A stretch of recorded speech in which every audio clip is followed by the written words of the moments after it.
Chapter का नाम है बेसिक्स ऑफ कैपिटल मार्केट। इस चैप्टर की लगभग वेटेज 20 मार्क्स की रहती है। चैप्टर नंबर फर्स्ट है CMSL का। हमारी पूरी कोशिश रहेगी कि हम एग्जाम ओरिएंटेड इस चैप्टर को रिवाइज करें। मैं आपको क्या क्यों और साथ में क्रक्स समरी के साथ कुछ टिप्स भी बताऊंगी। मतलब उस टॉपिक के 3 पॉइंट बस वो नोट करने हैं आपको और खत्म, टॉपिक खत्म। क्योंकि एग्जाम में ना आपको सब कुछ याद नहीं रहेगा, लेकिन छोटी छोटी बातें, जितनी मल्टीपल रिविजन्स आपका हो जाएगा टॉपिक का, जितनी बार रिवाइज कर लोगे उतना ज्यादा लिख दोगे। ठीक है बच्चों, तो उसी तर्ज पे हम धीरे धीरे स्टेप बाय स्टेप चलेंगे। तो सबसे पहले मैं आपको बताना चाहती हूँ most important topic of first chapter जो कि आपके एग्जाम में आ सकते हैं। Most important topics of this chapter जो कि आपके एग्जाम में आ सकते हैं, मैंने धीरे धीरे वो प्रिपेयर करे हैं और उसके बाद उन्हीं टॉपिक्स पर हम ज्यादा फोकस करते हुए चैप्टर को जो है रिवाइज करेंगे। और वो क्या क्या टॉपिक्स हैं, बड़े ही ध्यान से सुनना सारे बच्चे।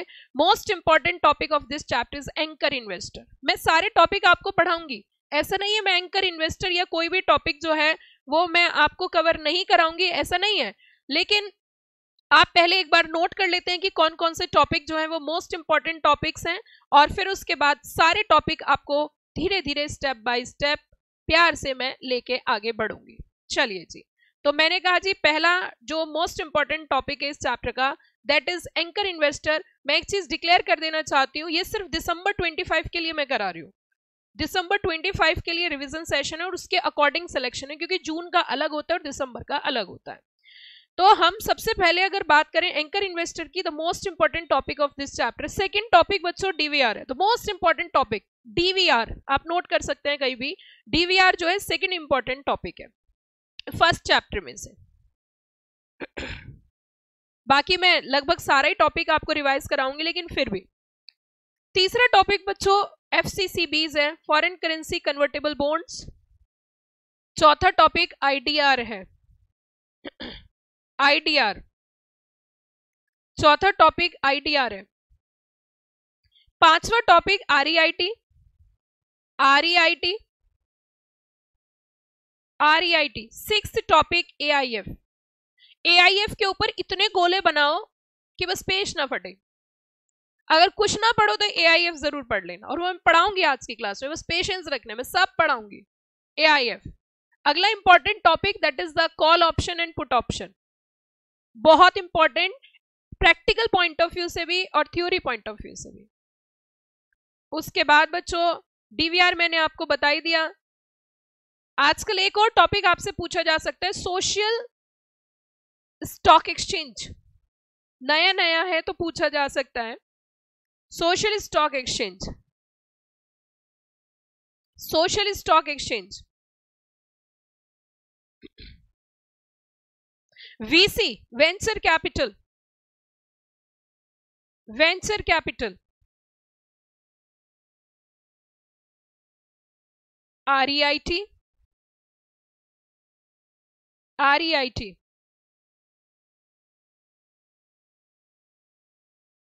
REIT। ठीक है बच्चों, ये हैं आपके मोस्ट इंपॉर्टेंट टॉपिक जो मैंने आपके साथ डिस्कस करे।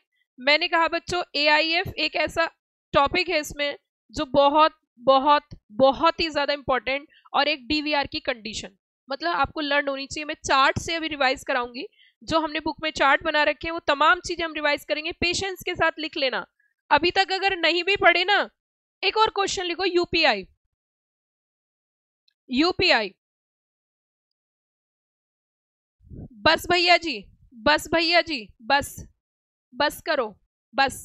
इसमें से 3 क्वेश्चन आएंगे आपके, ठीक है, शॉर्ट नोट्स 3 आएंगे, और 4-4 नंबर के 3 क्वेश्चन होंगे, 4-4 नंबर के 2 प्रैक्टिकल क्वेश्चन होंगे। लगभग 20 नंबर का कवरेज ये चैप्टर रखता है, बहुत इंपॉर्टेंट रोल प्ले करता है, इसीलिए हम इसको टाइम देंगे। पेशेंस रखना, जो बच्चे देख रहे हैं पेशेंस के साथ पढ़ना, ठीक है ना। अब हम धीरे धीरे स्टेप बाय स्टेप, ऐसा नहीं है मैं पूरे चैप्टर को नहीं पढ़ाऊंगी, सारे चैप्टर को रिवाइज कराऊंगी, लेकिन जो इंपॉर्टेंट टॉपिक है उन पे ज्यादा फोकस करूंगी, ठीक है, एग्जाम ओरिएंटेड। अच्छा, तो अब हम चलते हैं। सबसे पहले हम बात करेंगे, मैं बताती जाऊंगी और आप पढ़ते जाना, फाइनेंशियल मार्केट। मैं थोड़े स्पीड से रिवाइज कराऊंगी, ठीक है, बस आप सुनते जाना। और जिन बच्चों के पास बुक्स है बहुत अच्छी बात है। जब हम फाइनेंशियल मार्केट की बात करते हैं तो फाइनेंशियल मार्केट से पहले हम सुनेंगे market. Market is a place where buyer and seller both are met together to satisfy their needs. Market की अगर हम बात करें, फाइनेंशियल मार्केट वो मार्केट होती है जहां पे खरीदने वाला और बेचने वाला दोनों ही होते हैं। जैसे जितने भी ऑर्गेनाइजेशन होती हैं, तेज तो नहीं बोल रही, ज्यादा जल्दी तो नहीं, वैसे आपका माइंड पूरा काम कर रहा होगा, 100% पे काम कर रहा है, टेंशन ना लो, ठीक है। तो आपका जो है जितने भी ऑर्गेनाइजेशंस होती है, जितनी भी संस्थाएं होती है जिन्हें पैसे की जरूरत होती है, तो वो पैसे की जरूरत के लिए मार्केट सर्च करती है और मार्केट में पहुंचती है। ये कहती है भैया शेयर ले लो पैसे दे दो, डिबेंचर ले लो पैसे दे दो, बॉन्ड ले लो पैसे दे दो, डिपॉजिट दे दो। मतलब उनको पैसे की जरूरत होती है और पैसे की जरूरत के लिए वो मार्केट में पहुंचते हैं। उस मार्केट को बोलते हैं फाइनेंशियल मार्केट। जिस देश की जितनी भी अच्छी फाइनेंशियल सिस्टम होता है उतनी अच्छी उसकी इकोनॉमी होती है। फाइनेंशियल सिस्टम का मतलब होता है एक ऐसा अरेंजमेंट जिसको पैसे की जरूरत है और जिसके पास एक्स्ट्रा पैसा उनको मीट कराना, उसे बोलते हैं फाइनेंशियल सिस्टम। फाइनेंशियल सिस्टम के बाहर बहनों 3 पिलर होते हैं, फाइनेंशियल मार्केट, फाइनेंशियल प्रोडक्ट्स और इंटरमीडियरीज। इन तीनों से बनी हुई होती है फाइनेंशियल सिस्टम। अब हम फाइनेंशियल मार्केट की बात करें तो फाइनेंशियल मार्केट में मिलता है टिंडा, गोभी, आलू, टमाटर, मिर्ची, नहीं, यहाँ पे मिलते हैं शेयर, डिबेंचर, बॉन्ड्स, इस तरीके के इंस्ट्रूमेंट्स मिलते हैं और खरीदने और बेचने वाले दोनों होते हैं। तो उस मार्केट को क्या बोला जाता है? Financial market. आपको कम समय के लिए पैसा चाहिए, गो फॉर मनी मार्केट। लंबे समय के लिए पैसा चाहिए, गो फॉर आप capital market. Money market capital market में बेसिक डिफरेंस होता है। Money market is regulated by the SEBI and the RBI, but capital market is regulated by the SEBI. Money market short term need पूरी करती है, liquidity ज्यादा होती है। Capital market long term need पूरी करती है और लिक्विडिटी कम होती है। इतनी बात समझ में आ गई? पक्का पक्का। चलिए जी, अब हमने बात करी यहाँ पे फंक्शंस ऑफ फाइनेंशियल मार्केट की। Mobilization and channelization of funds, अपनी बुक साथ में रखना। मोबिलाइजेशन, चैनलाइजेशन ऑफ सेविंग, इसका मतलब जिसके पास एक्स्ट्रा पैसा है, जिनके पास सेविंग्स है, वो ऑर्गेनाइजेशंस को देते हैं जिनको पैसे की जरूरत है। Price determination, demand and supply के बेसिस पे प्राइस डिटरमाइन किया जाता है। लिक्विडिटी रहती है, liquidity creation, easily sale and purchase of assets, exchange without physical delivery. हमने यहाँ पे मार्केट की बात करी तो बहुत डिटेल में, तो ये तो क्लास का टॉपिक है, तो इसीलिए हम कोशिश करेंगे क्रक समरी से। किससे पढ़ेंगे बच्चों? क्रक समरी से। और ये एग्जाम ओरिएंटेड है बिल्कुल। इंडियन फाइनेंशियल मार्केट एक डायनेमिक है इकोनॉमिक डेवलपमेंट में। यहाँ पे मनी मार्केट में जाना है तो किस चीज के लिए जाते हैं? Short term. और कैपिटल मार्केट में जाते हैं तो लॉन्ग टर्म। उसके बाद मैंने कहा ये बेसिक चीजें हैं जो कि हम डिटेल क्लास में पढ़ते हैं। और अब हम आ जाते हैं भैया चार्ट पे, क्योंकि हमें रिविजन करना है किससे? चार्ट से। अगर रिवीजन की बात करें तो हमने difference between money market and capital market, मेरे साथ साथ रखना, शायद आप अपने नोट्स लेके आए हो, डिटेल में नहीं पढ़ना। ये जो चार्ट डाले गए एग्जाम के लिए हैं, ये एग्जाम ओरिएंटेड है ताकि एग्जाम में हम इनको क्या कर सके? रिवाइज कर सके। सबसे पहले money market working capital need पूरी करते हैं। कैसी नीड पूरी करते हैं? बोलो जल्दी से। Working capital. और ये एसेट्स बेस, ये शॉर्ट टर्म होती है 1 साल से, हाँ बच्चों बताइए, 1 साल से 1 दिन से लेके 1 साल तक। और ये मीडियम टू लॉन्ग टर्म होती है। यहाँ पे कौन कौन पार्टिसिपेंट्स होते हैं? आरबीआई होते हैं, बैंक होते हैं, गवर्नमेंट इंस्टीट्यूशन, यहाँ कंपनी और इंस्टीट्यूशन। यहाँ पे रिस्क होता है कम, क्योंकि सरकारी संस्थाओं में पैसा डूबने के चांसेस कम होते हैं। यहाँ पे रिस्क होता है हाई, चले तो चांद तक, ना चले तो शाम तक। उसी के साथ मेन इंस्ट्रूमेंट होते हैं ट्रेजरी बिल, सीपी सर्टिफिकेट, क्या C4 क्या होता है? Certificate papers, and CD call money, share, debenture, bonds. Primarily it is regulated by RBI plus SEBI, और इसे रेगुलेट करती है सेबी। यहाँ पे शॉर्ट मैच्योरिटी होती है, यहाँ लॉन्ग मैच्योरिटी होती है। बस ये थी हमारी मनी मार्केट कैपिटल मार्केट। अब धीरे धीरे होले होले आगे बढ़ जाएंगे और हम स्टेप बाय स्टेप चलेंगे। ये क्वेश्चन अभी तक ना तो आया और ना आने के चांसेस है। What are the functions of securities market? पहला कहते हैं मोबिलाइजेशन ऑफ सेविंग, मतलब जितनी सेविंग होती है उसे मोबिलाइज करता है। दूसरा कहते हैं लिक्विडिटी मेंटेन करता है, price discovery, capital formation, risk diversification और कॉर्पोरेट गवर्नेंस। लेकिन अब जो हमें टॉपिक पढ़ना है that is to be what is the difference between, अगला चार्ट आ जाता है आपका चार्ट नंबर 5, और इसमें हम पढ़ेंगे what is the difference between a primary and the secondary market. अगर हम प्राइमरी मार्केट और सेकेंडरी मार्केट की बात करें तो प्राइमरी मार्केट जो होता है फ्रेश इशू ऑफ सिक्योरिटीज, क्या होती है जल्दी बताओ? फ्रेश इशू ऑफ सिक्योरिटीज, जहां पे कंपनी से डायरेक्ट शेयर परचेज किया जाता है आईपीओ और एफपीओ के थ्रू। सेकेंडरी मार्केट में कंपनी अपने शेयर इशू कर चुकी है, इन्वेस्टर ने खरीद लिए, स्टॉक एक्सचेंज से ट्रेड किए जाते हैं, तो उसे हम बोलते हैं सेकेंडरी मार्केट। ऑब्जेक्टिव की अगर हम बात करें तो यहाँ पे प्राइमरी मार्केट का ऑब्जेक्टिव होता है पैसे इकट्ठा करना, और इनका ऑब्जेक्टिव होता है भैया शेयर बेचो पैसे ले लो, इजिली बायर और सेलर मिलते रहते हैं। इसमें आता है आईपीओ एफपीओ राइट इशू, ठीक है, प्राइवेट प्लेसमेंट वगैरह। इसमें बाइंग एंड सेलिंग होती है स्टॉक एक्सचेंजेस, ये होती है न्यू इशू मार्केट, ये होती है after issue market. Purchase, investor purchase from directly, कि सिखवा जल्दी बताइए बाई किससे, कंपनी, और यहाँ पे इन्वेस्टर खेलते रहते, शेयर ले ले पैसे दे दे, शेयर ले ले पैसे दे दे।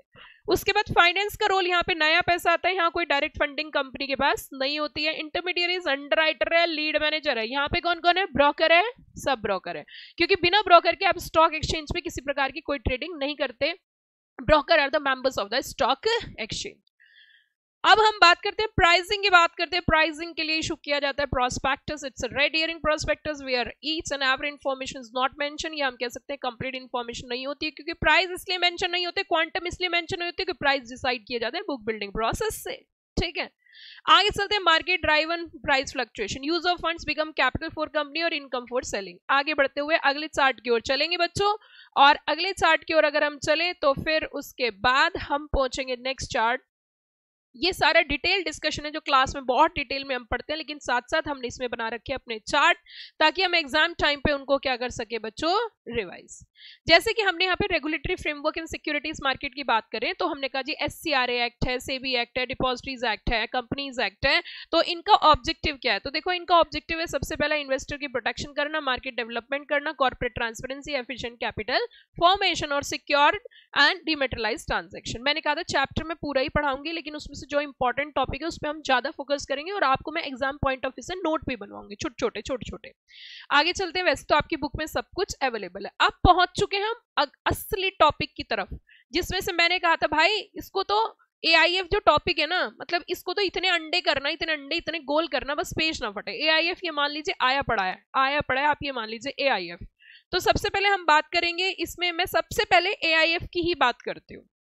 मुद्दा ये उठता है कि ये जो AIF है ना, ये क्या होता है, किस चीज को बोलते हैं AIF। तो पहले तो इसका नाम सुन लीजिए, ये होता है ऑल्टरनेटिव इन्वेस्टमेंट फंड्स। क्या होते हैं, चलो AIF ही बताती हूँ, फिर बुक से देख लेना बाद में। ये होते हैं बच्चों AIF जो है हमारा, क्या होता है, ऑल्टरनेटिव इन्वेस्टमेंट फंड। इसके बारे में मैं थोड़ा सा आपको ज्यादा बता देती हूँ हिंदी में, बहुत सिंपल भाषा में, ताकि आप एग्जाम में बहुत अच्छा लिख सको। अब AIF का मतलब वर्ड यूज हुआ ऑल्टरनेटिव से। ऑल्टरनेटिव कैसा फंड कह रहा है, इन्वेस्टमेंट फंड है। लेकिन जहां पे ना जनरली नॉर्मल सेंस में जब इन्वेस्टमेंट करते हैं, नॉर्मल इन्वेस्टमेंट में सब इन्वेस्टर्स होते हैं, यहाँ पे जो इन्वेस्टर होता है वो बड़ा इन्वेस्टर होता है। ये एक इंपॉर्टेंट बात है। यहाँ पे जो निवेश करेगा, मतलब ये एक ऐसे फंड है जिसमें अमीर निवेशक होते हैं। अमीर मतलब समझते हो ना, रिच निवेशक, जैसे कि बड़ी बड़ी कंपनीज होती हैं, QIBs होती हैं, HNIs होते हैं। क्या मैं ये वर्ड बोल सकती हूँ, HNI, high net worth individuals होते हैं। और यहाँ पे जो है बड़े बड़े इन्वेस्टर्स अपना पैसा लगाते हैं। तो इसीलिए इसका एक तरीके से हम, और जो फंड मैनेजर होता है वो क्या करता है, उसको अलग अलग यूनिक एसेट्स में इन्वेस्ट करते हैं, जैसे कि स्टार्टअप है, स्टार्टअप में वो पैसा लगा देंगे, जैसे रियल एस्टेट है, जैसे कि प्राइवेट इक्विटी है, जैसे कि हेज फंड्स हैं, वहां पे ये पैसा लगाते हैं। अब मुद्दा ये उठता है कि म्यूचुअल फंड से अलग कैसे हैं, क्योंकि म्यूचुअल फंड में भी तो देखो, आप म्यूचुअल फंड तो जानते हो, क्योंकि मैं रिवीजन सेशन ले रही हूँ, मैं डिटेल सेशन नहीं ले रही, लेकिन आपको कुछ एक्स्ट्रा चीजें बता रही हूँ ताकि एग्जाम में आप क्या कर सको, लिख सको। तो पहला पॉइंट AIF का क्या होता है, इसमें अमीर इन्वेस्टर होते हैं। दूसरी बात, यहाँ पे जो इन्वेस्टर होता है वो बड़ी अमाउंट लेकर आता है। तीसरी बात, जो फंड मैनेजर होता है वो यूनिक एसेट्स में लगाता है, स्टार्टअप्स में लगाता है, प्राइवेट इक्विटी में लगाता है, हेज फंड में लगाता है। अब हमने कहा मैम एक बात बताओ, हमने तो म्यूचुअल फंड भी पढ़ा था, तो मैम म्यूचुअल फंड से AIF अलग कैसे होता है। भैया म्यूचुअल फंड में कब कहा कि अमीर लोग होंगे, म्यूचुअल फंड तो कहते हैं ना सही है ना, 5,000 रुपये आप हर महीने SIP लगवा सकते हो, 5,000 रुपये से स्टार्ट कर सकते हो। यहाँ करोड़ों में इन्वेस्टमेंट चाहिए होता है, बड़ी अमाउंट इन्वेस्टमेंट के लिए चाहिए।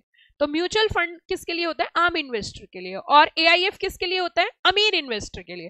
भाई लिख दोगे ना, एग्जामिनर तुम्हारा फैन हो जाएगा, 4 में से 5 नंबर देगा, सच्ची बता रही हूँ मैं आपको। और यही चीजें हमारी लास्ट में याद रहती हैं। तो समझ में AIF क्या होता है। अगली बात सुनो, अगर हम बात करें कि AIF की कैटेगरी कितनी होती है, तो देखो इसमें आपको नजर आ रही हुई 1 2 3 है ना, कैटेगरी नजर आ रही है ना। तो 3 कैटेगरीज की होती है बच्चों, 3 कैटेगरी में होता है ये। बेसिकली जो फर्स्ट कैटेगरी होती है ना, जो सबसे पहली कैटेगरी होती है, ये इकोनॉमी को ग्रो करने वाले होते हैं। इकोनॉमी को ग्रो करने वाले एरियाज में इन्वेस्ट करते हैं, जैसे कि स्टार्टअप्स हैं, जैसे कि एंजल फंड्स हैं, जैसे कि SMEs हैं, जैसे कि इंफ्रास्ट्रक्चर हैं, जैसे कि VC हैं, जो फर्स्ट कैटेगरी में आता है। फिर हमारी जो है ना सेकंड कैटेगरी आती है, जो सेकंड कैटेगरी में ये इन्वेस्टमेंट करते हैं, तो ये अनरिस्ट्रिक्टेड होता है ना। अनरेस्ट्रिक्टेड मतलब प्राइवेट इक्विटी होता है, डेट फंड्स होते हैं, ये लिखा हुआ है इसमें सब कुछ, प्राइवेट इक्विटी होता है, डेट फंड्स होते हैं। और यहाँ पे किसी तरीके का मतलब यहाँ पे रिस्क जो है ना मीडियम होता है और हाई रिटर्न होती है। रिस्क भी क्या रहता है यहाँ पे सेकंड कैटेगरी में, रिस्क भी क्या रहता है मिनिमम, और रिटर्न क्या रहती है हाई रहती है। यहाँ पे रिस्क रहता है मॉडरेट, रिस्क रहेगा आपका मॉडरेट, और गवर्नमेंट सपोर्ट भी मिलता है। यहाँ से क्या मिलता है गवर्नमेंट का सपोर्ट मिलता है। अब हम बढ़ते हैं तीसरी कैटेगरी और आखिरी कैटेगरी की। ये ट्रेडिंग और हेज स्ट्रेटेजीज यूज करते हैं बेसिकली, और यहाँ पे होते हैं लॉन्ग टर्म स्ट्रेटेजीज, मतलब लॉन्ग और शॉर्ट स्ट्रेटेजी का यूज करते हुए हेज फंड में डेरिवेटिव्स में ये पैसा लगाते हैं। डेरिवेटिव्स में मैं आज की क्लास में आपको बताऊंगी, deriving their value by underlying assets. ठीक है, इतनी बात समझ में आई। अब देखो, अब ये तो मैंने आपको बताया एआईएफ क्या होता है, और दूसरी चीज मैंने बताई एआईएफ की कैटेगरी कितनी होती है। अब मैं आपको ये बताऊंगी एग्जाम पॉइंट ऑफ व्यू से, मतलब एग्जाम के पॉइंट ऑफ व्यू से कि एआईएफ क्यों बनाते हैं, मतलब क्या यूज क्या है उसका, एआईएफ क्यों, मैं हमेशा से ही आपको बताती हूँ क्यों बनाते हैं। तो एआईएफ का जो मेन रोल होता है मतलब वो हायर रिटर्न देने के लिए, क्योंकि जो बड़ा इन्वेस्टर है उसे रिटर्न ज्यादा चाहिए, बड़ा पैसा लगा रहा है तो रिटर्न भी ज्यादा चाहिए। दूसरा, यहाँ पे जो इन्वेस्टर होता है वो 1 करोड़ पर इन्वेस्टर होता है, मतलब कम से कम आपको जो है करोड़ में पैसा लगाना ही लगाना है। तीसरी चीज, यहाँ पे जो आप जैसे पैसा निवेश कर रहे हो तो जो उसकी एक्सपेक्टेशंस होती है वो हाई तो होती है, लेकिन पेशेंस होता है, उनके पास बैकअप होता है, क्योंकि वो इनिशियल से ही अमीर होते हैं। ठीक है, तो ये सब चीजें, अब जैसे मैं आपको अगर देखा जाए आपको, तो जो म्यूचुअल फंड में पैसा लगा रहा है वो म्यूचुअल फंड में उसकी रिटर्न कम पैसा लगाता है तो रिटर्न कम में सेटिस्फाइड हो जाता है, लेकिन इसमें जो पैसा लगाते हैं उसकी एक्सपेक्टेशंस भी क्या रहती हैं हाई रहती है। अब मैं आपसे पूछना चाहती हूँ कि आपके एग्जाम में एक शॉर्ट नोट आ जाए। शॉर्ट नोट कैसा, मान के चलिए कि आपके यहाँ पे 3 मार्क्स का एक क्वेश्चन आ गया, right a short note on AIF. भाई पूरा पेज लिख दोगे तुम, जो मैंने बोला ना वो सब लिख देना, पूरा पेज लिख दोगे, बस यही चीज एग्जाम में हमें याद रहती है। ठीक है, क्लियर होगी सबको बात। तो ये था हमारा। अब इसमें एआईएफ रेगुलेशन से किस किस को एक्सक्लूड किया, family trust, employ benefit holding company, etcetera etcetera. अब हम दूसरे टॉपिक की बात करेंगे बच्चों, that is the anchor investor. AIF तो है ही, या फॉरेन पोर्टफोलियो इन्वेस्टर्स बता देती हूँ मैं। फॉरेन पोर्टफोलियो इन्वेस्टर जून अटेम्प्ट में बहुत ज्यादा क्वेश्चन आता है, बट रेयरेस्ट टू रेयरेस्ट अगर एग्जामिनर पूछ लेता है तो फिर भी क्लियर कर देती हूँ कि एफपीआई क्या होते हैं।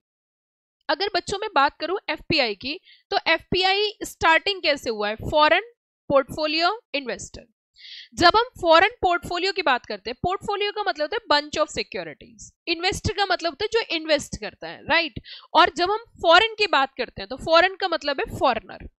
फॉरेन का मतलब क्या है, फॉरेनर। इट मींस अब यहाँ पे जो इन्वेस्टमेंट करने आ रहे हैं वो फॉरेनर्स आ रहे हैं, आइदर द इंडिविजुअल्स है, कोई ऑर्गेनाइजेशन है, या व्हाट एवर भी, लेकिन वो जो इन्वेस्टमेंट करने के लिए आ रहे हैं वो फॉरेन कंट्री से आ रहे हैं और इंडिया में आके क्या कर रहे हैं, इन्वेस्ट कर रहे हैं। तो देखो, सबसे पहली चीज तो हम इसमें ये समझेंगे कि इसके लिए कर क्या रखा है। तो इसके लिए इन्होंने यहाँ पे रेगुलेशंस बना रखे, एफपीआई रेगुलेशंस। किसने बनाई जरा बताना, एफपीआई रेगुलेशन किसने बनाई, सेबी ने। अच्छा, कोई भी बच्चा बता सकता है कि एफपीआई रेगुलेशन सेबी ने क्यों बनाए, क्या लॉजिक है इसके पीछे कि एफपीआई रेगुलेशंस उन्हें बनाने पड़े। और बताओ। देखो, बिल्कुल सही बात है, क्योंकि आपने सुना होगा एक है ना मनी लॉन्ड्रिंग होती है, तो मनी लॉन्ड्रिंग शेयर्स के थ्रू भी होती है, तो इसलिए हम रेगुलेट तो करेंगे भैया, रेगुलेशंस तो बनाने जरूरी है, क्योंकि बाहर वालों को अगर रिटर्न नहीं मिलेगी इन्वेस्टमेंट करने के बाद तो it gives a negative impression to our country. तो अगर आपका एक क्वेश्चन आ जाता है write a short note on FPI, तो बड़े ही सिंपल भाषा में मैं आपको इसके बारे में बता देती हूँ।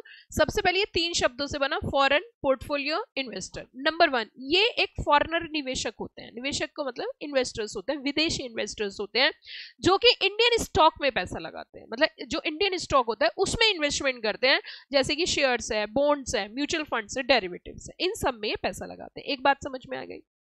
दूसरी चीज, ये क्वेश्चन आपका आएगा 4 मार्क्स का, 4 मार्क्स में आपको शॉर्ट नोट लिखना पड़ेगा।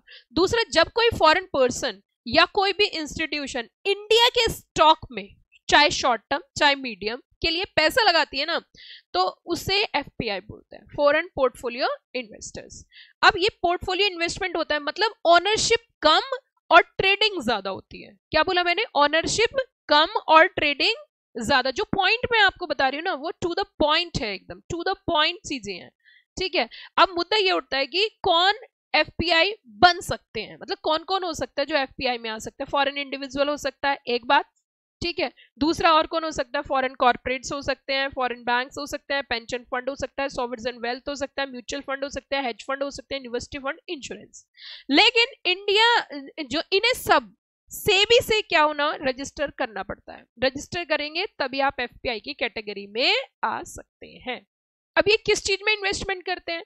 ये इन्वेस्टमेंट करते हैं बच्चों, लिस्टेड जो इंडियन शेयर्स होते हैं ना, लिस्टेड होने चाहिए। दूसरा और कहां कर सकते हैं? डिबेंचर्स में। और कहां कर सकते हैं? ये बॉन्ड्स में और आरईआईटीज में, डेरिवेटिव्स में, म्यूचुअल फंड्स में, ईटीएफ्स में, इन सब इंस्ट्रूमेंट में पैसा निवेश कर सकते हैं। इतनी बात समझ में आई? अब बताओ, शॉर्ट में बता दो जल्दी से, क्या होते हैं एफपीआई? अब मैं 3-4 बातें बताऊंगी बस आपको, जो एग्जाम पॉइंट ऑफ व्यू से याद रखनी है। इंडिया में फॉरेन कैपिटल लेकर आते हैं, स्टॉक मार्केट में लिक्विडिटी बढ़ाना बेसिकली ऑब्जेक्टिव होता है। और ये क्या करते हैं कि कोई भी हो सकता है, इंडिविजुअल हो सकता है, कोई इंश्योरेंस कंपनी हो सकती है, कोई बैंक हो सकता है, कोई ऑर्गेनाइजेशंस होते हैं। यहाँ पे जो इंडिया में जब ये इन्वेस्टमेंट करते हैं तो इनका ऑब्जेक्टिव ओनरशिप नहीं होता, इनका ऑब्जेक्टिव होता है ट्रेडिंग। इनका ऑब्जेक्टिव क्या होता है? ट्रेडिंग। क्लियर या ऑल क्लियर? अगेन अब बताइए, एफपीआई में कोई दिक्कत? अच्छा बताओ, तुम्हें समझ में आ रहा है सब कुछ? बहुत बढ़िया। एआईएफ हमारा हो गया। दूसरा मैंने जो है आपको एफपीआई करा दिया। अब हम थोड़ा सा आगे चलेंगे इसमें, दैट इज द क्यूआईबीज। अब ये क्यूआईबीज क्या होते हैं ये जरा समझते हैं। क्यूआईबीज देखो, अगर लास्ट क्रक्स में भी हम इसे रिवाइज करेंगे कि what do you mean by the QIBs. QIBs are the large institutional investor with recognized financial capacity। हर एक ऑर्गेनाइजेशन को QIB नहीं बोल सकते। QIB वो संस्थाएं हैं जो सेबी ने अपना कैटेगरी बना रखा है कि ये सब किस में आएंगे? QIB में। QIB का मतलब है क्वालिफाइड इंस्टीट्यूशनल बायर्स, एंड इनका जो मेन ऑब्जेक्ट होता है QIBs का, वो ऑब्जेक्ट होता है, ये बिग प्लेयर्स होते हैं, बिग इन्वेस्टर्स होते हैं, बड़े इन्वेस्टर्स होते हैं जो बहुत पैसा लेके इन्वेस्टमेंट करते हैं। और मैं आपको जब एक चैप्टर पढ़ाऊंगी, दैट इज रिवाइज कराऊंगी ICDR रेगुलेशन।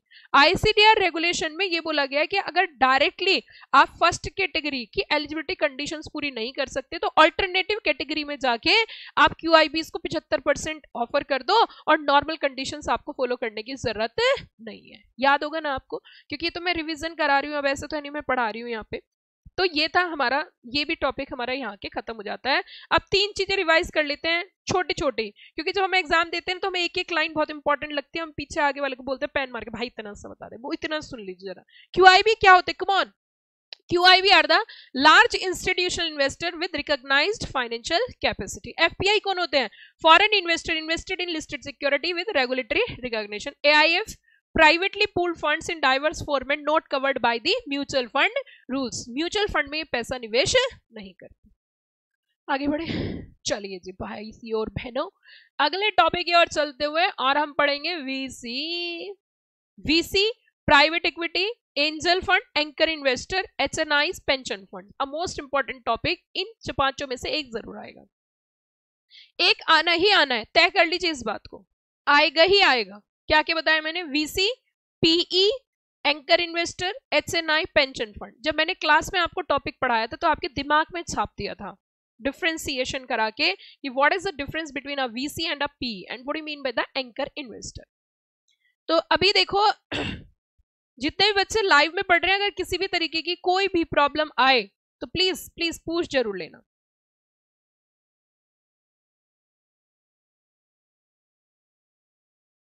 चलो जी, अब मैं स्टार्ट करती हूं सबसे पहले VC से। अगर VC की हम बात करें, वेंचर कैपिटल, ये जो वेंचर कैपिटलिस्ट होते हैं ये बेसिकली जो अपना पैसा निवेश करते हैं, इक्विटी फाइनेंसिंग देते हैं ये कंपनीज को। और सिर्फ इक्विटी फाइनेंसिंग नहीं देते, गाइडेंस भी देते हैं, मेंटोरशिप भी देते हैं, हेल्प भी करते हैं। और ये बेसिकली जो पैसा लगाते हैं वो स्टार्टअप, इमर्जिंग और अर्ली स्टेज कंपनीज जो होती हैं। क्या बोला मैंने? अर्ली स्टेज जो स्टार्टअप्स होती हैं। लेकिन एक चीज मैं बता देती हूँ, ये अर्ली स्टार्टअप में तो पैसा लगाएंगे लेकिन हर इंडस्ट्री में पैसा नहीं लगाते। ये बेसिकली टेक्नोलॉजी में, इनोवेशन में, या तो टेक्नोलॉजी हो या फिर क्या हो, इनोवेशंस हो, न्यू आइडियाज हो, एप्लीकेशंस हो, और साथ में एआई और बायोटेक, इनमें ये पैसा निवेश करते हैं।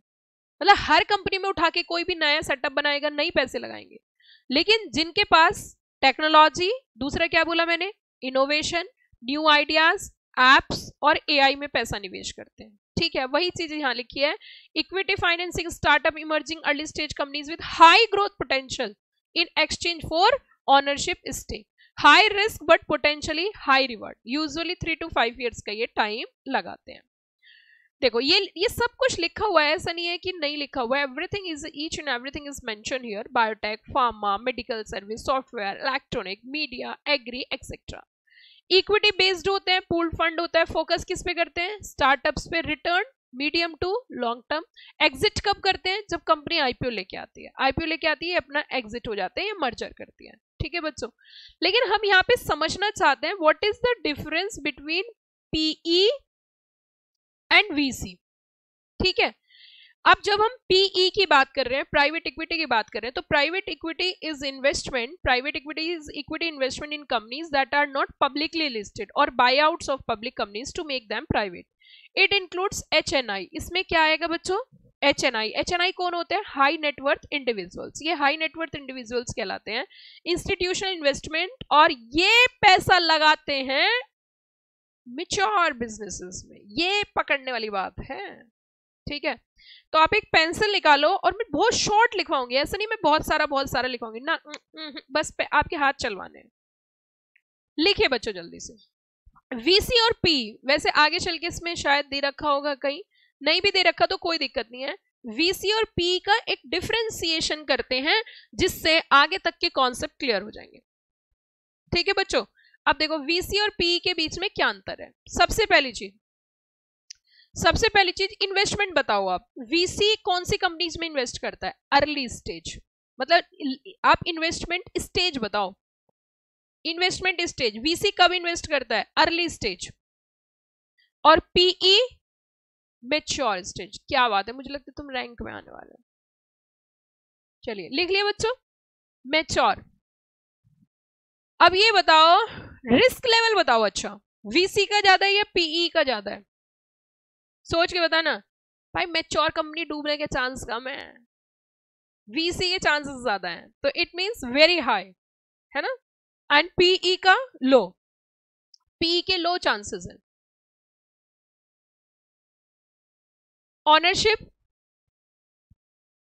माइनॉरिटी स्टेक, ऑनरशिप क्या बोला मैंने, माइनॉरिटी स्टेक, और इनकी क्या होती है, मेजॉरिटी।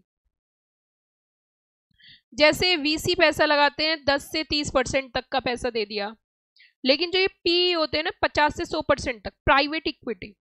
पर्पस देखो, वीसी का पर्पस पता है क्या होता है, स्टार्टअप को ग्रो करना, स्टार्टअप को ग्रो करना।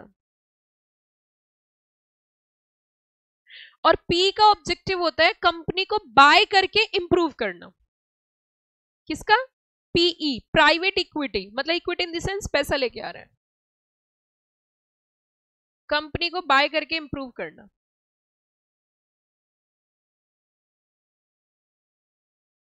इन्वेस्टमेंट अमाउंट किसकी ज्यादा और कम होगी, वीसी की ज्यादा होगी कम होगी, कम होगी, परफेक्ट, स्मॉलर। और पीई की वेरी लार्ज। इसका आंसर आप ही दोगे। वीसी किस पे, कौन सी इंडस्ट्री पे ज्यादा फोकस करते हैं, very good, technology, innovation, new ideas, apps, इन पे पैसा, इनमें ज्यादा बिलीव करते हैं। ठीक है बच्चों, और दूसरा पीई, पी तो भैया आम आदमी, आम कंपनीज में, मैन्युफैक्चरिंग है, फाइनेंस है, फार्मा है, इंफ्रा है, सब में।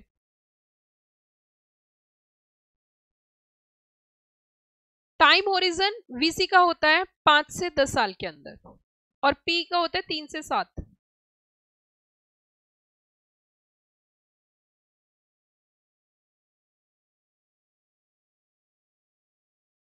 हो गया बच्चों? That's more than sufficient for your exam. आएगा तो 4 मार्क्स के 2 टॉपिक आएंगे। अब देखो कई बार हम ये सोचते हैं कि प्रोफेशनल पेपर में जब आप पेपर देने जाओगे उस समय सबसे ज्यादा जो जरूरत पड़ेगी ना आपको, वो किस चीज की जरूरत होगी? हौसले की, कॉन्फिडेंस की। और कॉन्फिडेंस आता है कॉन्सेप्ट से, सूखा सूखा कॉन्फिडेंस नहीं आता। और कॉन्सेप्ट को जितना आपने सही तरीके से समझा होगा आप लिख दोगे, क्योंकि हमें ऐसा लगता है हमें याद नहीं, लेकिन हमें याद होता है। ठीक है, तो सबसे पहली चीज तो विश्वास की जरूरत है कि हम पास होंगे बस। अब वो पास कैसे होना है वो कुदरत डिसाइड करेगी। ठीक है, जैसे कई बार जब हम ज्यादा फंस जाते हैं ना, मतलब मैं आपके लिए बता रही हूँ, जब कभी आपको ऐसे लगे यार I will give our 100% efforts but still मेरा काम नहीं बन पा रहा, तो ऐसी स्थिति में पता है क्या करना चाहिए? भगवान अब तू ही कर जो करना है, मैं नहीं कर पा रहा। फिर वो आपके लिए ऐसे रास्ते खोलेगा आप सोच नहीं सकते। बट प्रयास करना पड़ेगा आपको, प्रयास नहीं छोड़ना। You do efforts every day. अब यहाँ पे हमने पीई पढ़ लिया, वीसी पढ़ लिया, क्यूआईबीज पढ़ लिया। आगे चलते हैं बच्चों। Angel fund, oh my God, that's the angel investor. Angel fund और एंजल इन्वेस्टर की अगर मैं बात करूं,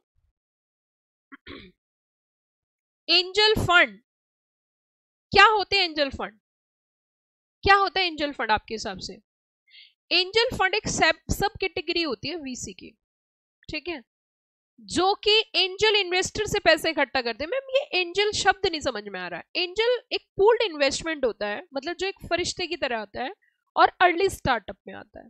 जैसे कहते हैं ना कि डूबते को तिनके का सहारा होता है, इनिशियल से स्टार्ट में इन्वेस्ट करता है।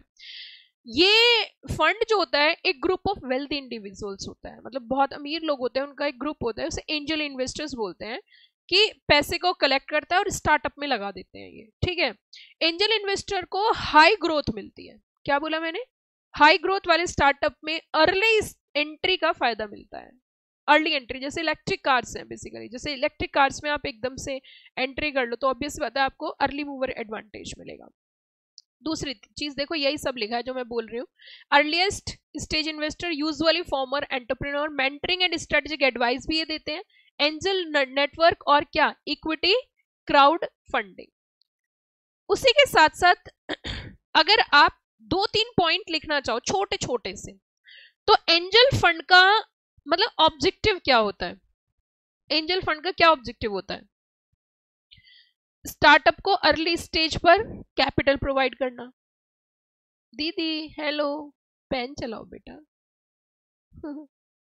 मैंने आपको समझा रखा, लड़कियों को बहुत अच्छा समझा रखा ना।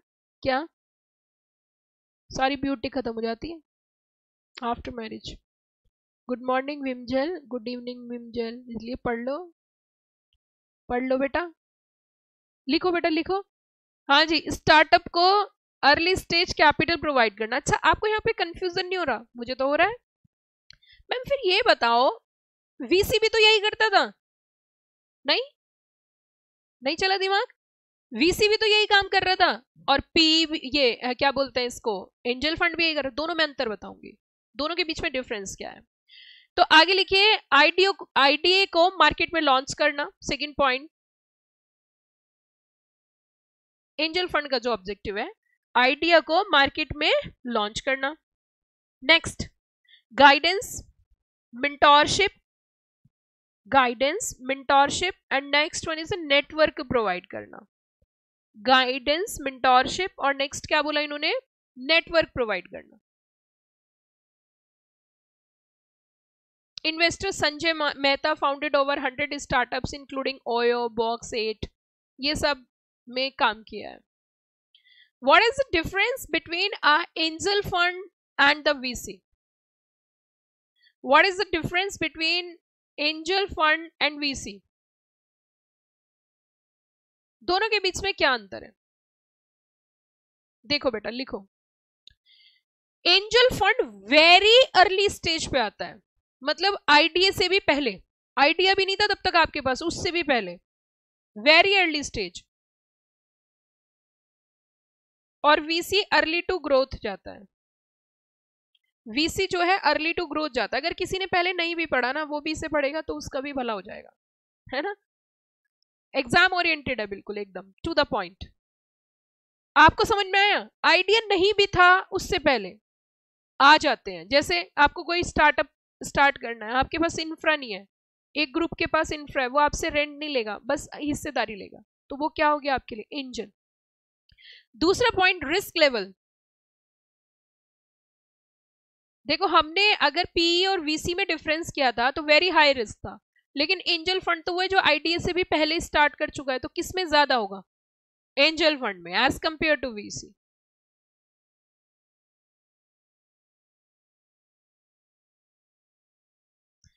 What is the role of angel fund? अगर रोल की बात करें तो मेंटोरशिप भी देते हैं और साथ में फंडिंग भी। Mentorship plus funding.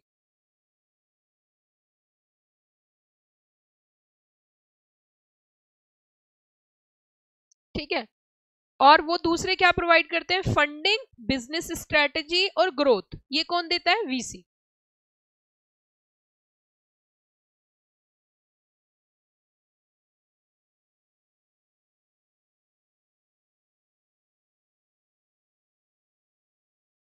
अब देखो इसका ना मैं सीक्वेंस बताती हूँ आपको। सीक्वेंस कुछ ऐसे होता है, पहले एंजल फंड आएगा, बिजनेस को एग्जिस्ट करेगा, फिर उस बिजनेस के आइडिया को देख के पैसा कौन लगाएगा? वीसी। अब वीसी ने पैसा लगा दिया, बिजनेस स्टेबल हो गया, मैच्योर हो गया, तो कौन आया? पी। पी खत्म, आईपीओ। सीक्वेंस क्या हुआ जरा बताओ सबका? सबसे पहले सीड फंडिंग, बिजनेस का आइडिया लेके आया कौन? एंजल। एंजल के बाद कौन आएगा? एंजल के बाद आएगा वीसी। अब वीसी आ चुका है, मतलब सीड उनसे लेंगे, वीसी से सीड ले लिया, वीसी आ गया, बिजनेस में चोर हो गया, एंट्री किसने कर ली? पी ने। पी ने बिजनेस को प्रॉफिटेबल बना दिया, एक्सपेंशन करना है तो किस में क्विट कर जाएंगे? आईपीओ। आप समझ में आया? लिख दोगे? चलो जी आगे चलते हैं। The most important topic of this chapter is the anchor investor. Now what I mean by the anchor investor? Actual में एंकर इन्वेस्टर किसको बोलते हैं और ये एंकर इन्वेस्टर कौन होते हैं? मैं एक सेकंड के अंदर आपको एंकर इन्वेस्टर, एक सेकंड भी नहीं लगेगी मुझे बताने में, ठीक है, और आपको ऑटोमेटिक एंकर इन्वेस्टर समझ में आ जाएगा। कैसे? जरा सुनो ध्यान से। पहले मुझे बताओ, स्कूल में जाते थे आप सब? ऐसे तो नहीं स्कूल ही ना गए हो कभी? चलो बहुत अच्छी बात है अगर आप स्कूल गए हो तो। उसमें आपने देखा होगा जब भी कभी कोई फंक्शन होता था, एक्स वाई जेड कोई भी फंक्शन हो रहा है, तो सबसे पहले एक भैया और दीदी आते थे स्टेज पे। आते थे नहीं आते थे? जल्दी जल्दी बताना, आते थे कि नहीं आते थे? आते थे। वो क्या करते थे? वो फंक्शन स्टार्ट करने से पहले पहुंच जाते थे और वो फंक्शन को स्टार्ट करते थे। ऐसे ही होता ना, तो उन्हें बोलते थे एंकर। एंकर्स है, यही है ना? अच्छा ऐसा हुआ कभी जैसे फंक्शन स्टार्ट हुआ, कोई भी पहुंचा उस पर डांस करने लगा, ले ले ले ले, पता ही नहीं चल रहा भैया क्या हो रहा है? ये सो नो, क्या ऐसा होता है कि मतलब आप किसी फंक्शन में गए और फंक्शन में जाने के बाद जैसे इन्हें फर्स्ट परफॉर्मेंस देनी है तो इनसे बोला जाइए आप डांस करिए, और ये वहां पहुंच गए कथक करें, लोगों को समझ ही नहीं आ रहा कौन है, क्या फंक्शन है, क्या, तो इनका भी कॉन्फिडेंस खराब हो जाएगा। पता चले ये स्टेयर्स से ना जाके स्टेयर्स पे कूद के गई। अब इसको ऑर्गेनाइज कराने के लिए कोई तो होना चाहिए ना, तो इनको कॉन्फिडेंस कब आएगा? जब पहले से कोई स्टेज पे होगा, है ना? पहले से कोई स्टेज पे होगा, गुड मॉर्निंग ऑल गेस्ट, ऐसे करके बोलते ना, तो आपका बहुत बहुत स्वागत है और आज हम स्टार्ट करने जा रहे हैं ये ब्ला ब्ला, और पहली परफॉर्मेंस रहेगी और पहली तालियां बजवाते हैं ना जो अच्छा एंकरिंग करता है। एक्चुअली मैंने अपने स्कूल में सबसे ज्यादा यही काम किया है, मैं आपको बताऊं। ये जो मैं टीचिंग प्रोफेशन में आई हूँ ना, मैं पता है किस वजह से आई हूँ, मैं आपको इसका लॉजिक बताती हूँ। When I am in class first and till class 12th, इतने फंक्शंस में मैंने पार्टिसिपेट किया है कि मैं आपको बता नहीं सकती। और एक हमारा स्कूल भी ऐसा था, साल में 4 फंक्शन फिक्स थे, उन्हें बड़ा शौक था फंक्शन ऑर्गेनाइज करने का। इतने एक्सट्रीम फंक्शंस होते थे, झांसी की रानी से लेके भारत माता तक मैंने कुछ नहीं छोड़ा, सब फंक्शंस अटेंड किया। मेरा एक्सपीरियंस वही का ही है जो मैं आपको पढ़ाती हूँ। स्टेज का तो मुझे पता ही नहीं था, पता है जब मैं 9th क्लास में थी मुझे स्टेज फियर ही नहीं था। इतनी एंकरिंग करी है, इतनी जबरदस्त एंकरिंग थी, एंकरिंग भी करना, परफॉर्मेंस भी देना, मतलब फंक्शंस को स्टार्ट भी करना और लास्ट में फिर आके बीच में ज्वाइन करवा के परफॉर्मेंस भी देना, ये था। तो इट मींस आप मेरी बात सुनो, तो एंकर जो अच्छा होता है वो फंक्शंस में समा बांध देता है। जैसे आप देखते होंगे फेस्टिवल्स वगैरह ये चलते रहते हैं, तो इसमें जो एंकर का रोल जो होता है, बेसिकली वो एंकर का जो मेन रोल होता है वो कॉन्फिडेंस दिलवाना। जैसे क्या करते हैं, कोई भी अभी परफॉर्मेंस, आपका नाम है फिरदौश, सपोज इनको अभी डांस परफॉर्मेंस देनी है, फिरदौश के लिए जोरदार तालियां इनका हौसला अफजा करे, बहुत ही अच्छी परफॉर्मेंस, वाह वाह ब्यूटीफुल, मतलब आधा तो पब्लिक को बेफालतू ताली बजवा देना, चाहे फिरदौश की परफॉर्मेंस कैसी भी है। अब तो फिरदौश को कैसा लग रहा है, मोटिवेशन आ रहा है, बस यही काम है एंकर इन्वेस्टर का। एंकर इन्वेस्टर इशू ओपन करने से पहले ही सब्सक्राइब कर लेते हैं and it gives a confidence to the public, public को कॉन्फिडेंस आ जाता है, वाह भाई वाह पहले इन्वेस्ट कर लिया। तो एंकर इन्वेस्टर का रोल होता है कॉन्फिडेंस का। समझ में आ गया मेरी बात? एग्जाम में आए ना, मैं आपको बताऊं, आप कितना ही पढ़ लो कितना ही रट लो, चीजें समझी हुई काम आती है, क्योंकि अगर हम कोई चीज रट के जाते हैं तो लाइन भूल जाते हैं। बचपन में एक तो करा, कैसे पढ़ते थे, हिंदी में जैसे पढ़ा रही है मम्मी, हमने रटा रटा रटा, फिर हम कहते थे हाथ रखो, ऊपर वाली लाइन वही नीचे ये, ऐसे बोलते थे ना, जनरली आपने किया होगा। इतना रटवाते हैं छोटे बच्चों को। अब मैं छोटे बच्चों की किताबें देखती हूँ ना, मैं सच बता रही हूँ आपको, कभी कोई छोटा बच्चा मुझे 5th 6th 4th का दिखता है ना, मुझे उसका सिलेबस बहुत टफ लगता है, बहुत टफ, सच्ची में। मुझे सीएस का सिलेबस टफ नहीं लगता, लेकिन उनका सिलेबस मुझे बहुत एक्सट्रीम टफ लगता है। क्यों टफ लगता है, उसकी वजह है, क्योंकि भैया, ठीक है, क्योंकि भैया उसकी वजह पता है क्या है?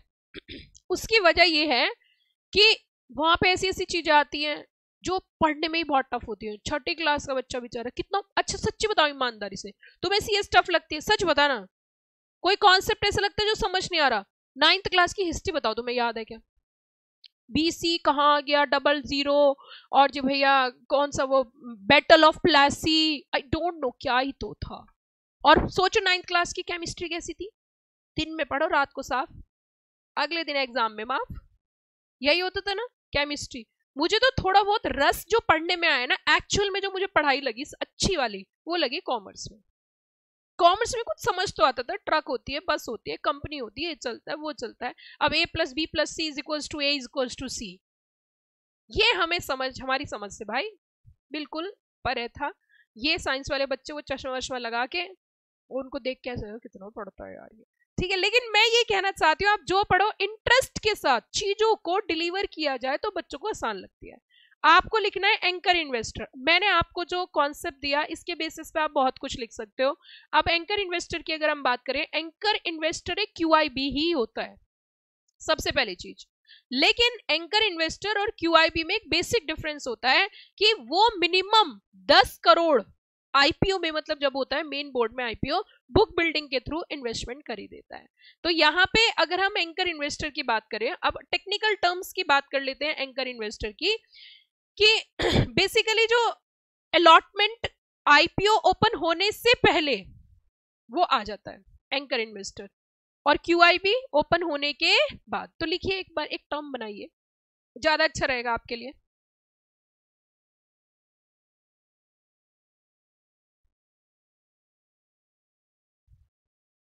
एंकर इन्वेस्टर जो पैसा लगाते हैं,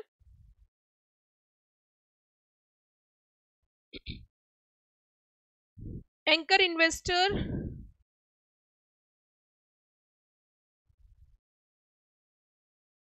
बेसिकली कौन होते हैं, मैं ये बता देती हूँ पहले, एंकर इन्वेस्टर होते कौन है। Anchor investor equals to mutual fund, mutual funds होते हैं। नंबर 2 इंश्योरेंस कंपनीज होती हैं। नंबर 3 पेंशन फंड्स होते हैं। नंबर 4 फॉरेन इंस्टीट्यूशन इन्वेस्टर्स होते हैं। मतलब एंकर इन्वेस्टर होते कौन है, पहले मैंने ये बताया, कौन कौन बताया जरा बताना। म्यूचुअल फंड्स, इंश्योरेंस कंपनीज, क्योंकि इतना पैसा उन्हीं के पास हो सकता है, पेंशन फंड्स। नंबर 2 बात एंकर इन्वेस्टर की, big investors and subscribe securities before opening of issue.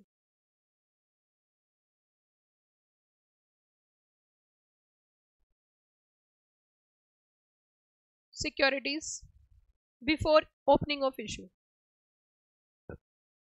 अच्छा एक बात बताओ, क्या ऑब्जेक्ट होता है एंकर इन्वेस्टर का? पहला पॉइंट बताना, what is the object. Very good, market में कॉन्फिडेंस क्रिएट करना। और इससे क्या होता है कि इससे दिखता है कि बड़े इन्वेस्टर इस आईपीओ पर भरोसा कर सकते हैं, है ना। यह दिखता है कि बड़े इन्वेस्टर हैं भैया, बड़े बड़े लोगों ने पैसा लगा रखा है, तो इस आईपीओ पे हम क्या कर सकते हैं, भरोसा कर सकते हैं। प्लस जो रिटेल वाले होते हैं, रिटेल मतलब जिसको 10 शेयर चाहिए, 5 शेयर चाहिए, रिटेल इन्वेस्टर्स को अट्रैक्शन मिलता है। प्लस आईपीओ के प्राइस में स्टेबलाइजेशन आती है, मतलब प्राइस स्टेबल रहता है, ऊपर नीचे नहीं जाता, स्टेबिलिटी आ जाती है। लेकिन इसका एक नेगेटिव होता है, ओवर सब्सक्रिप्शन के चांसेस हो जाते हैं। क्या बोला मैंने, ओवर सब्सक्रिप्शन के चांसेस बहुत ज्यादा बढ़ जाते हैं।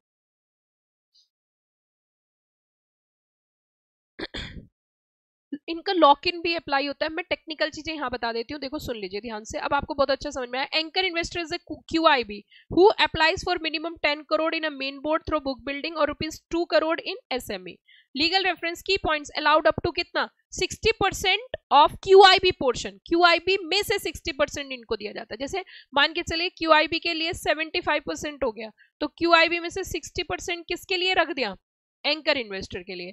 मिनिमम 2 मैक्सिमम 15, और लॉक इन मैंने बता दिया 50% कितने दिन के लिए, 30 डेज के लिए, और बाकी 90 डेज के लिए। Domestic mutual fund reserve 1/3 of anchor allocation. Example anchor investor like LIC, SEBI, MF, Axis, MF heavily in IPO before generate, इनका ऑब्जेक्ट होता है just to generate the confidence to the investor.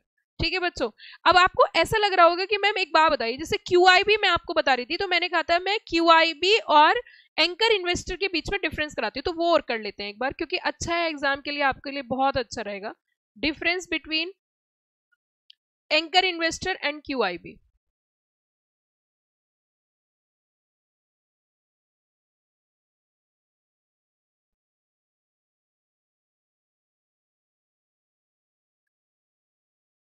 Anchor investor को जो shares allot होते हैं वो किससे पहले किए जाते हैं, IPO ओपन होने से पहले।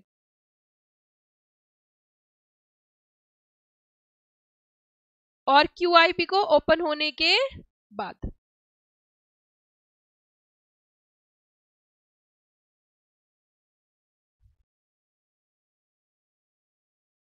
दूसरा पॉइंट लिखिए, in case of anchor investor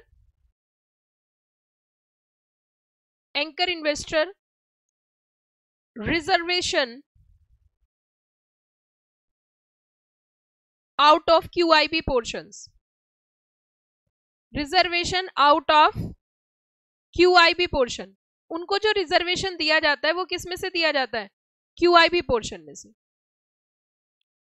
और QIB में लिखिए, anchor investor are the part of QIBs।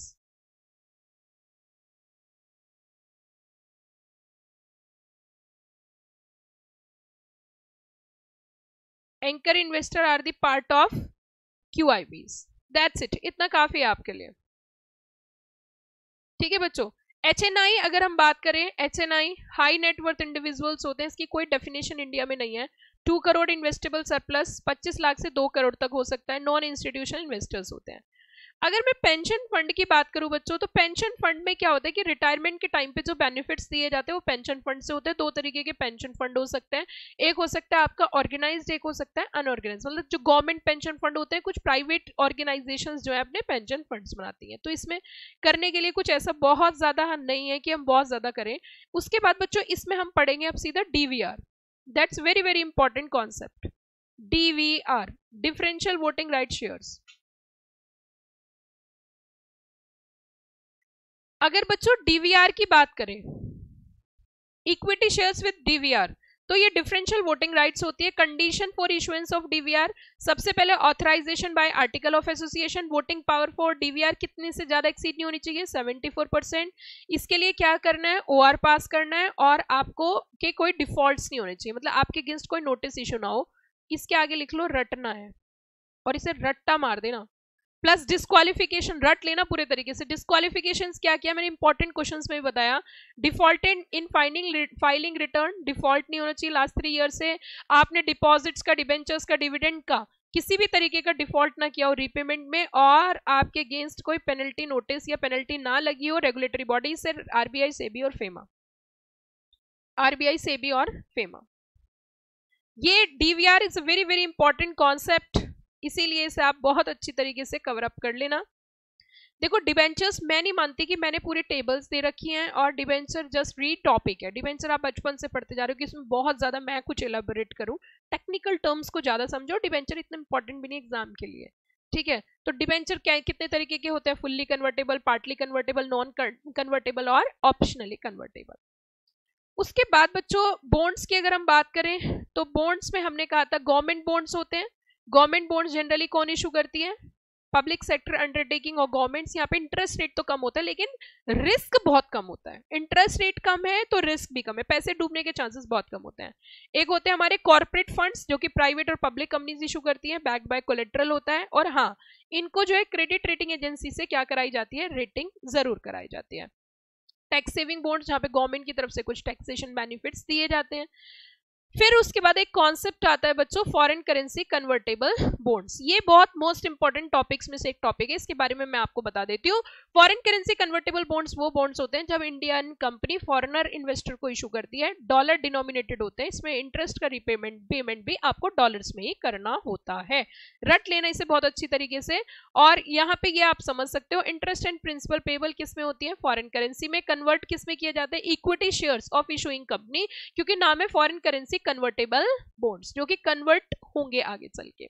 उसी के साथ साथ बच्चों इसमें आगे चल के आप देखोगे तो इन्होंने कहा यहाँ raise capital without immediate dilution. जैसे कि दो तरीके से फंड रेज करते हैं, एक ऑनर्स फंड होता है, एक बोरोड फंड। तो बोरोड फंड जब फॉरेन में आपको करना होता है तो आप बॉन्ड्स इशू कर देते हो। It's a basically hybrid instrument. ये एक हाइब्रिड इंस्ट्रूमेंट होता है जिसमें दोनों तरीके की फीचर्स होती है, इक्विटी भी और डेट भी। क्लियर, ये ऑल क्लियर। 3 मार्क्स का क्वेश्चन आने के बहुत बहुत ज्यादा चांसेस हैं। एफसीईबीज की बात अगर मैं बताऊं, एफसीईबीज फॉरेन करेंसी एक्सचेंजेबल बॉन्ड्स, इसमें बस एक बेसिक डिफरेंस है एफसीसीबी और ईबी में कि जो एफसीसीबीज होते हैं उसमें जो इशूइंग कंपनी होती है उसी के शेयर्स में कन्वर्ट किया जाता है। जो बॉन्ड इशू करती है उसी कंपनी के शेयर्स में कन्वर्ट होता है। लेकिन जो एफसीईबीज होती हैं उसमें ग्रुप कंपनीज होती है, जैसे टाटा की एक ग्रुप कंपनी है, मान के चलिए टाटा मोटर्स ने बॉन्ड इशू किए तो जो शेयर्स कन्वर्ट होंगे वो टीसीएस के होंगे, ठीक है। सेम ग्रुप कंपनीज की एक कंपनी रहती है, उसमें क्या किए जाते हैं, कन्वर्जन ऑप्शन दिया जाता है। तो ये होते हैं हमारे फॉरेन करेंसी एक्सचेंजेबल बॉन्ड। ये क्लियर हो गया बच्चों, सबका क्लियर हो गया।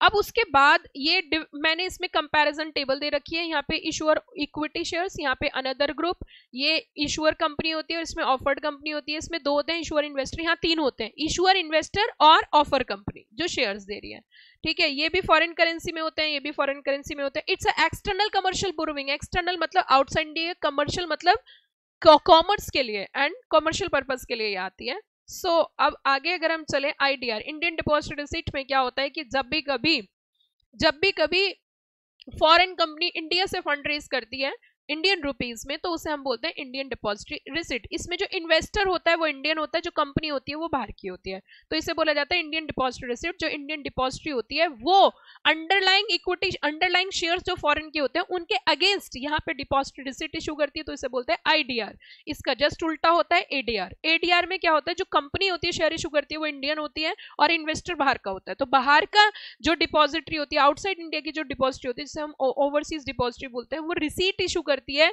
Against the underlying equity shares of Indian company, तो उसे बोलते हैं अमेरिकन डिपॉजिटरी रिसिप्ट। वहां पे इन्वेस्टर आउटसाइड इंडिया का होता है, कंपनी इंडियन होती है। क्लियर या ऑल क्लियर, पक्का पक्का, कच्चा कच्चा।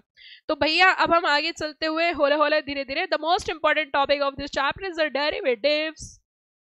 डेरिवेटिव्स सुनो ध्यान से, जो मैं बोलते जाऊं बस वो समझते जाना है, बाकी चीजें बुक में एक एक चीज लिखी हुई है। सबसे पहले जब हम डेरिवेटिव्स की बात करेंगे, डेरिवेटिव एक ऐसा फाइनेंशियल इंस्ट्रूमेंट होता है, बस मेरी बात सुनते जाना, और अगर आपको ऐसा लगे कि दोबारा से रिपीट करने तो इस वीडियो को मैं यूट्यूब पे अपलोड कर दूंगी, आप रिवाइज कर लेना, ठीक है। मैं आप जो भी टॉपिक मतलब मान के चलो आपको डेरिवेटिव पढ़ना है तो स्किप करके, वैसे तो है नहीं 30 मिनट में नहीं पढ़ा सकती थी इसे, क्योंकि ये चैप्टर वेटेज का है, ठीक है। और दूसरी बात कैपिटल मार्केट का है, पता चला एंकर में फंस गया डेरिवेटिव, डेरिवेटिव में फंस गया एंकर, कॉल में चला गया पुट और पुट में चला गया कॉल। तो इसीलिए धीरे धीरे मैं चीजों को क्लियर कर रही हूँ, समझ में आ रहा है ना आपको, मेरा ऑब्जेक्टिव आपको समझाना है। अब आगे चलते हैं डेरिवेटिव। तो अगर आपको ऐसा लगे कि मुझे ना मतलब एक बार और सुनना है मैम को, तो आप वीडियो को स्किप करके आगे बढ़ा के देख सकते हो टॉपिक। डेरिवेटिव की अगर मैं बात करूँ तो डेरिवेटिव एक फाइनेंशियल इंस्ट्रूमेंट होता है बेसिकली, और उसकी जो वैल्यू डिराइव की जाती है वो अंडरलाइंग एसेट से होती है, ठीक है। इसमें कई तरीके के डेरिवेटिव्स हम पढ़ेंगे, जैसे करेंसी डेरिवेटिव्स होगा आपका, ठीक है। करेंसी के साथ साथ कमोडिटी डेरिवेटिव्स होगा। कमोडिटी डेरिवेटिव्स मतलब क्या, कमोडिटी मतलब जैसे कि आपके जिनकी वैल्यू फ्लक्चुएट होती है, जैसे अगर हम गोल्ड की बात करें, गोल्ड की वैल्यू क्या होती है, फ्लक्चुएट होती है, ऊपर से नीचे, नीचे से ऊपर, नीचे से ऊपर। तो यहाँ पे जो है उनकी जो सिक्योरिटी डिराइव, जैसे यहाँ पे आप देख रहे हो, derivative includes what, a security derive from debt, share, loan और डिफरेंसेस। यहाँ पे इन्होंने कहा कि अगर कॉमन टाइप की हम बात करें डेरिवेटिव की, तो ये फ्यूचर हो सकते हैं, ऑप्शन हो सकते हैं, स्वैप, कैप्स, कॉलर्स। अब मेरी बात सुनिए, इस पे मोस्ट इंपॉर्टेंट लिखो, और ये आपको इस पे लिखो रिटर्न है प्रॉपर तरीके से।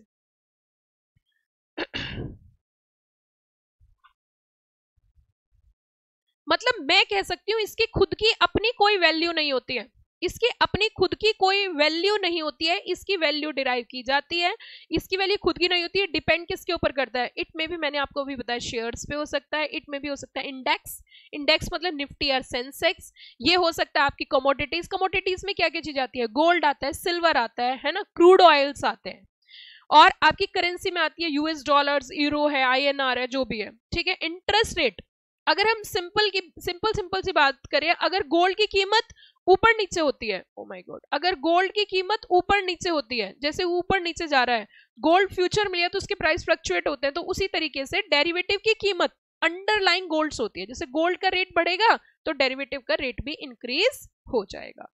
उसी के साथ साथ अब मेन ऑब्जेक्ट है कि डेरिवेटिव्स बनाए क्यों जाते हैं, रिस्क कम करने के लिए, हेजिंग के लिए, क्योंकि अगर हमने डेरिवेटिव परचेज कर लिया तो इन फ्यूचर हमें हेजिंग का बेनिफिट मिल जाता है। उसी के साथ साथ बच्चों इसमें डेरिवेटिव के टाइप्स पढ़ते हैं, तो डेरिवेटिव के टाइप्स में एक होता है फ्यूचर, क्या बताया मैंने, डेरिवेटिव का एक टाइप होता है फ्यूचर। फ्यूचर के बारे में थोड़ा सा लिखिए शॉर्ट में, क्योंकि एग्जाम में आता है क्वेश्चन, बहुत शॉर्ट में लिखना, छोटा सा।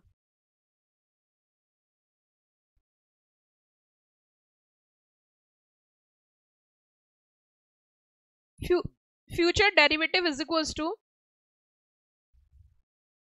फ्यूचर में बाय और सेल करने का,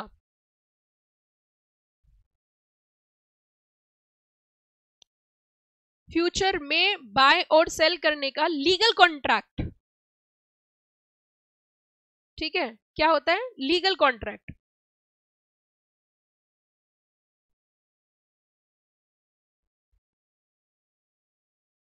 प्राइस आज फिक्स होती है,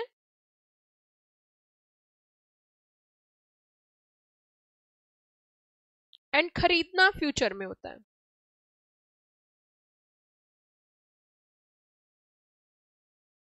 ठीक है बच्चों, अब यहाँ पे कॉन्ट्रैक्ट वर्ड यूज किया, तो यहाँ पे एक पार्टी की ऑब्लिगेशन होती है कि उसको वो करना ही करना है, मतलब कोई चांस ही नहीं है कि आप बच जाओगे, आपको वो चीज देनी ही पड़ेगी, या तो आपको लॉस होगा या तो आपको प्रॉफिट होगा।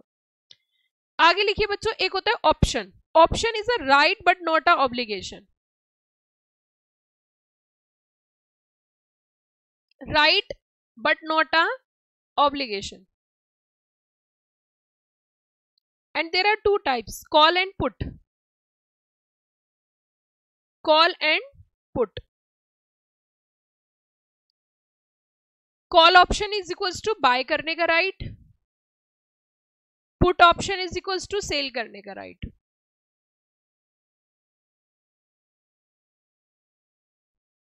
ठीक है बच्चों, आगे मैं सारा ही कॉन्सेप्ट कवर करा रही हूं इसमें। एक होते हैं करेंसी डेरिवेटिव्स, करेंसी डेरिवेटिव्स की अगर हम बात करें, करेंसी डेरिवेटिव्स वो कॉन्ट्रैक्ट होते हैं, करेंसी डेरिवेटिव्स वो कॉन्ट्रैक्ट होते हैं जिसकी कीमत पर, जिनकी वैल्यू करेंसीज की वैल्यू पर डिपेंड करती है। Example, USD INR, euro INR,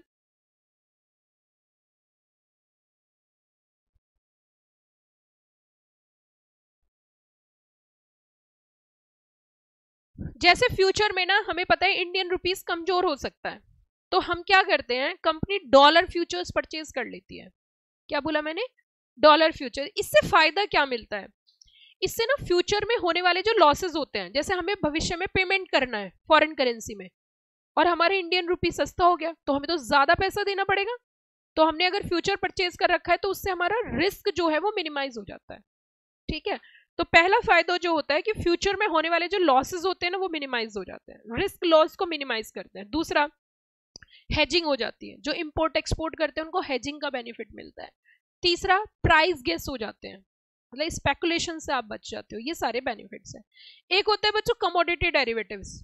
commodity commodity भी बिल्कुल वैसा ही है, उसमें अंडरलाइंग एसेट्स क्या होगी, gold, silver, crude oil, natural gas, copper, commodities आ जाती है। फिर उसी के साथ साथ अगर हम आगे चलें बच्चों, इसमें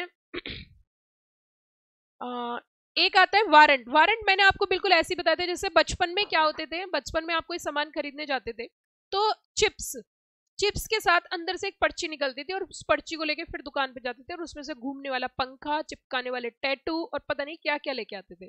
तो उस चिप्स के अंदर से वो निकलता था और उसका ऑब्जेक्टिव क्या होता था, मतलब जो कंपनी ऐसा करती थी वो बच्चों को अट्रैक्ट करने के लिए, क्या, ताकि बच्चा फिर दोबारा से दुकान पे विजिट करे, और बच्चा जब दुकान पे विजिट करता तो बिना कुछ लिए नहीं आता। आप कभी दुकान पे नोटिस करना, जितने दुकानदार होते हैं वो दूध बेचते हैं, दूध की कीमत होती है जितने भी रुपए उसमें 50 पैसे उन्हें बचते हैं, लेकिन फिर भी वो दूध रखते हैं, स्ट्रेस लेते हैं। 50 पैसा बच रहा है एक पैकेट पे, लेकिन फिर भी रख रहे हैं। मान के सुबह से शाम तक 100 पैकेट बेच दिए तो उन्हें कुछ 10-20 रुपए बचते हैं, लेकिन वो दूध क्यों रखते हैं? क्योंकि जो व्यक्ति दूध खरीदने आते हैं वो ब्रेड खरीदेगा, चिप्स उसके साथ बच्चा आएगा वो चिप्स खरीदेगा, चॉकलेट खरीदेगा, एक ब्रेड होगी, सॉस होगी, जैम होगा, फलाना होगा, ढिकाना होगा, ये भी तो बिकता है ना। अगर वो दूध नहीं रखेगा तो कोई ब्रेड भी उससे नहीं लेगा, ये लॉजिक होता है। वही कंपनी जब कभी फ्यूचर में एक्सपेंशन करना चाहती है, मेरी बात ध्यान रखना, तो वो सारा पैसा एक साथ अगर उठा लेगी तो यहाँ पे ओवर कैपिटलाइजेशन हो जाएगी। तो वो क्या करती है, शेयर इशू कर देती है और साथ में वारंट भेज देती है, कहती है जी वारंट लेके आना और बदले में हमें पैसे दे देना और शेयर्स ले लेना। तो वारंट जो होता है बेसिकली वो ऑप्शन कंपनी देती है और इसमें specific number of equity shares जो है वो at a fix price future में दिए जाते हैं। बहुत डिटेल में मैंने आपको रेगुलर क्लास में पढ़ाया, ठीक है बच्चों। वारंट का मैंने हॉस्पिटल का भी एक एग्जांपल देके आपको बताया था। आगे रियल एस्टेट इन्वेस्टमेंट ट्रस्ट। अगर मैं रियल एस्टेट इन्वेस्टमेंट ट्रस्ट की बात करूं तो हम इसके नाम से ही पता चल रहा है कि जैसे अगर हम सोचने लगे भाई हमें अपना मॉल बनाना है ना, और अगर हम अपना मॉल कंस्ट्रक्ट करेंगे तो ऑब्वियस सी बात है उसमें बहुत खर्चा आएगा, लेकिन उस मॉल के अंदर कितनी सारी शॉप रहेंगी, 20, 25, 30, 40, 50, 100 कितनी भी हो सकती हैं, और हमारे पास पैसा कम है। तो ये एक ऐसा ट्रस्ट होता है जहां कम पैसे से भी आप क्या कर सकते हो, बड़ा इन्वेस्टमेंट कर सकते हो। और यहाँ पे जो बेसिकली रिटर्न होती है ना, मतलब सभी इन्वेस्टर से कम कम पैसा लेके एक बिल्डिंग, एक रियल एस्टेट प्रॉपर्टी बना देना, और फिर उससे जो रेंटल इनकम होती है, जो रेंट आएगा मतलब प्रॉपर्टी को देके, वो रिटर्न के रूप में काम किया जाता है, वो रिटर्न के रूप में यूज किया जाता है। अच्छा, इसमें ना मैं दो चीजें आपको याद करवाऊंगी, वन इज REIT और एक होता है इनवाइटीज। याद है ना आपको, एक होता है रियल एस्टेट और एक होता है इंफ्रास्ट्रक्चर इन्वेस्टमेंट ट्रस्ट। दोनों के बीच में क्या डिफरेंस है? जो हमारे REITs होते हैं ये बनाते हैं मॉल्स हैं, आपकी बिल्डिंग्स हैं, शॉपिंग कॉम्प्लेक्स है, ये इसमें काम करते हैं। और जो हमारे इनवाइटीज होते हैं वो बनाते हैं डैम्स हैं, रोड्स हैं, ब्रिजेस हैं, ये होती है।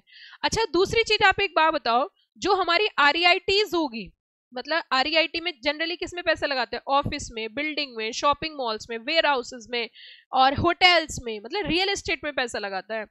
तो यहाँ पे जो इन्वेस्टर को इनकम मिलती है, मतलब जो डिविडेंड मिलता है वो रेंटल इनकम से आता है ना। और अगर हम इनवाइटीज की बात करें तो इनवाइटीज में हमने किस किस को बताया, जैसे कि इनवाइटीज में आपकी रोड बनाई, तो रोड से इनकम क्या होती है बताओ जल्दी से, आप खुद ही बता दोगे।